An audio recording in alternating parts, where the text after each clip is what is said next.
l'événement de la semaine, notamment en matière de guerre de l'information, qui est constitutif de cette guerre, incontestablement. C'est l'enquête du Monde. L'enquête du Monde qui a été publiée il y a quelques jours sur cette rumeur qui a été diffusée à l'échelle mondiale et qui a été reprise par la plupart de nos médias mainstream sur la décapitation de 40 bébés.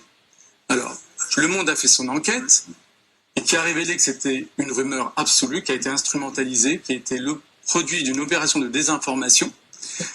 Mieux, puisque vous avez cité l'un et l'autre, le New York Times, l'autrice de l'article qui est à l'origine de la rumeur a été virée, si j'ose dire, parce que effectivement, elle était membre de l'armée israélienne, en tout cas elle a fait son service militaire à l'armée israélienne, elle a proposé ce texte et qui a diffusé une fausse information, donc une rumeur qui a été reprise à l'échelle mondiale.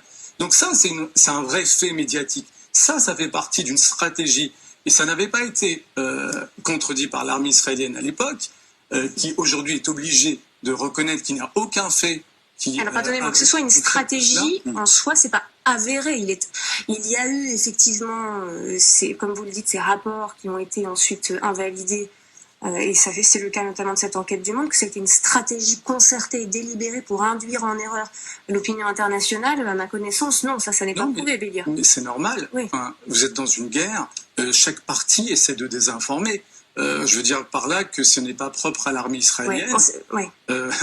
Une armée, un État en guerre ne va pas chercher à essayer à donner forcément des informations soit à son adversaire. Par contre, ce type d'information qui avait mobilisé vraiment, qui avait parce que ça, on atteignait un niveau d'horreur qui existait déjà, de fait. Je veux dire, le massacre du 7 octobre est assez horrible en soi pour qu'on n'ait pas à diffuser des rumeurs qui, pour le coup, vont susciter le complotisme et la contestation de faits avérés par ailleurs. Vous comprenez? C'est ça l'enjeu. Oui, on s'éloigne un petit peu de notre sujet de l'intelligence artificielle, mais je comprends que c'était important pour vous. Comme votre source avait été contestée, je me suis permis.